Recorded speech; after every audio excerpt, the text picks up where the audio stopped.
I was born in communist Hungary, and in 1956, I'm sure some of you have heard that there was a Hungarian uprising where the small country of Hungary tried to defeat the communist Russia, and they were expecting America's help, and it didn't come through, so they were squashed.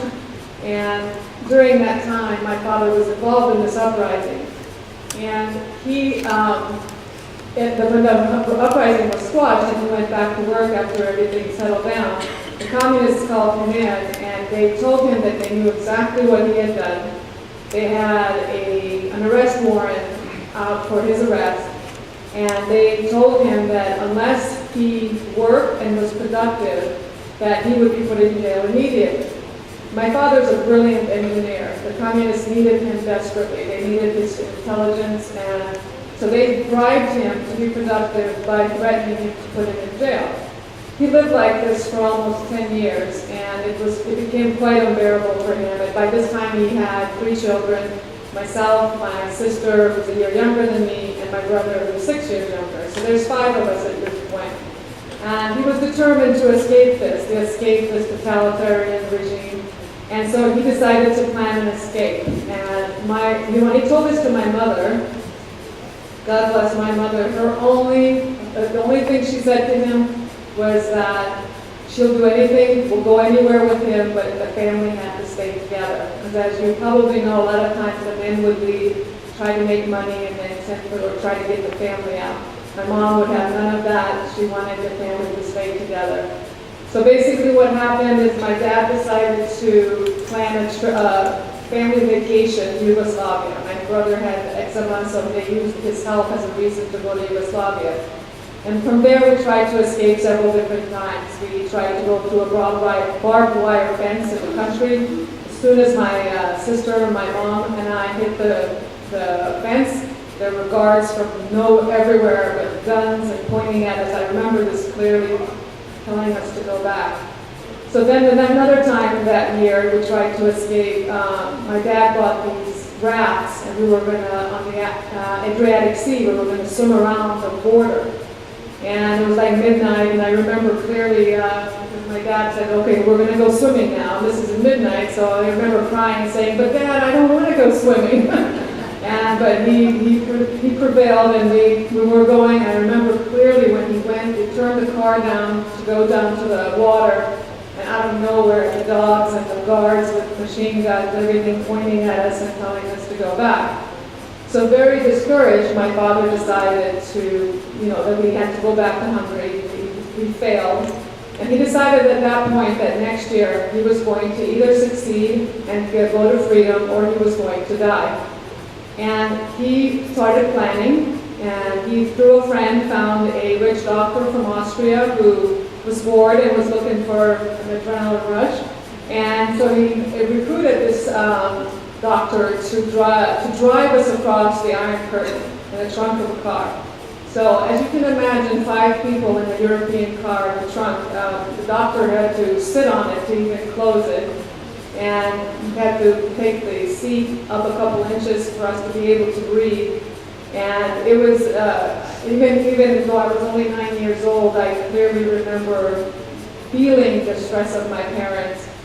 But we did escape, we did make it through, and I remember the joy and elation because if my dad would have been caught, if that trunk would have been opened as he was driving through the Iron Curtain, he and my mother would have been immediately shot, and we kids probably would have been put into orphanages in Russia.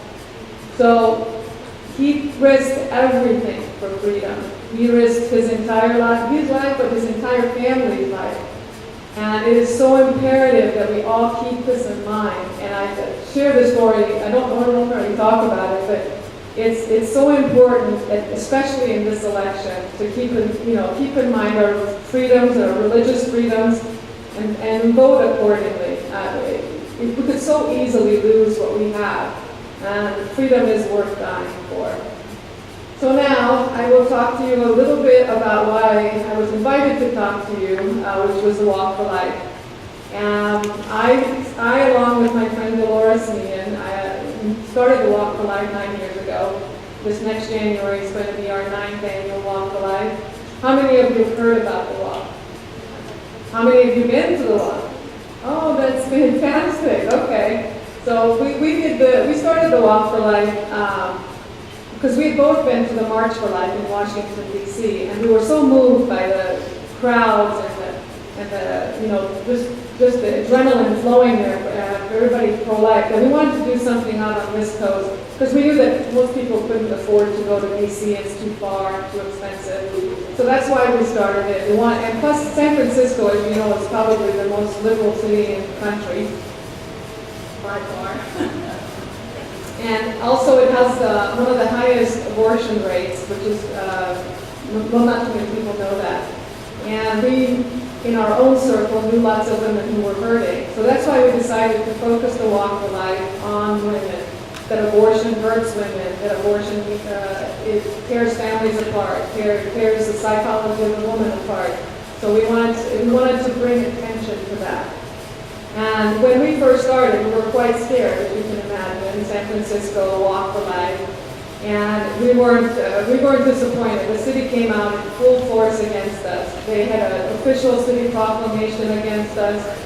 They made that January 22nd pro-choice. How did they say it? It was San Francisco is a pro-choice city. They have an official proclamation. They even put out a press release asking people to come out against us. I mean, they literally incited the crowds to come out against the Walk for Life. And little did they know that what they did is what caused us to be so popular that first year, because conservative media, which you have some of, picked up on it because it was just so blatant.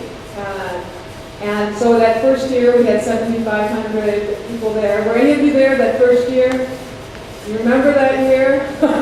That was, and I'll never forget that year. I remember coming out of the Justin Herman Plaza, and it was like deafening, screaming, screeching of the opposition, and it was satanic. I mean, it was so clear, the good versus the evil, that even they realized, that even they saw it, and we've had very little opposition since then, which is very good. It's a very family-oriented event. We've grown every year. This year we have probably around 40,000 people. We've outgrown our route. We had to move to a new location and a new route. And I'm basically here. That's all I wanted to say, because I want to know what questions you may have in terms of getting people motivated. Because as you know, we organize it. We put the man hours in to put the event together. But we rely on everybody, especially people like yourselves, to spread the word and get others to come and make it possible to others hear about it. If it wasn't for people like you who spread the word, the event would be, it wouldn't be what it is today. So if you have any specific questions, I'd be happy to answer.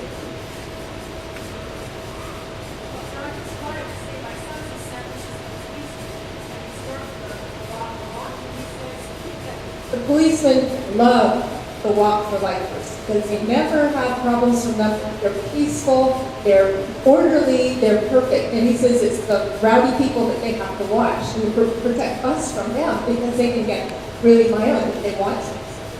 And I have to say, the police have been wonderful. Without the San Francisco police, this event wouldn't even happen. They have been accommodating, they help us, they're always there, they come out in full force. So the police officers are great in San Francisco. The cost to put on Walk for Life? Yeah, it's around $50,000. And we've been very blessed. As you notice, especially those of you who have come a few times, we very rarely ask for money. And we'll never ask for money if we have money. We've been very blessed that we do have some larger donors that give us money. And it's been God's grace, because there were a couple of years at the beginning that we were very worried that we might not be able to do it. We had to have a fundraiser for that first year. But I think people saw the benefit and the good that was coming out of the walk, and some people stepped up, and so right now we're good. We're covered for this year, and we never ask for money unless we absolutely need it. So that's why you don't ever get from us, requests for donations. for a volunteer group, and some of the people that work for me for volunteers, that's all their job is to find accommodations. We fill up churches, we have church halls that are completely full at Walk for Life. The buses come in and the kids spend the night, especially like St. Peter and Paul. Oh my gosh, they're incredible. The little sisters of the poor, they let every inch of their floors covered with people coming to the walk. I mean, so we have a lot of places like that we can recommend to people who want. And we also have blocks of hotel rooms that we get special rates, and they're listed on our website, so people who want to come we do have a discounted rate at some hotels. So we do try to think of the people that are coming from far away, because this last year we had almost 200 buses, and so we realize that a lot of people are coming from outside of San Francisco. And by the way, this year, just like next year, just like this year, it's going to be Civic Center to Justin Herman, which both ends have barked. So there's no reason at all not to come, because it's so easy to get there and you walk down Market Street and get right back onto BART and go home. You have a question? Is Catholic radio having an effect on Bay Area Catholic consciousness, and do you see it contributing to the numbers coming to Walk for Life? Oh, we couldn't do it without. Basically, we have Immaculate Heart Radio and Eva Muntean who cover us live. And then also leading up to, in fact, I just did an interview this last week with Immaculate Heart Radio, and we'll be doing that all the way up to the event, both the Rosary Rally and the Religious Freedom Rally, which Walter will be talking about, and the Walk for Life. So it's been huge, and I know that I've heard from people who said that they come because they heard it on the radio. So it's definitely, yes. How do we get the secular media to cover these things? I get so frustrated with all these huge walks. The March for Life in Washington, D.C. and the Walk for Life in San Francisco with huge numbers of people, and you don't see anything about it in the secular press. Very, very little. I know, that's why when we first started the walk, we were because it was so unheard of to have a Walk for Life in San Francisco, we were national news. And ever since then, it's dwindled and dwindled. And it is very frustrating in the sense that you see when, they get 10 people to come out and protest, balloons or whatever, it's fully covered.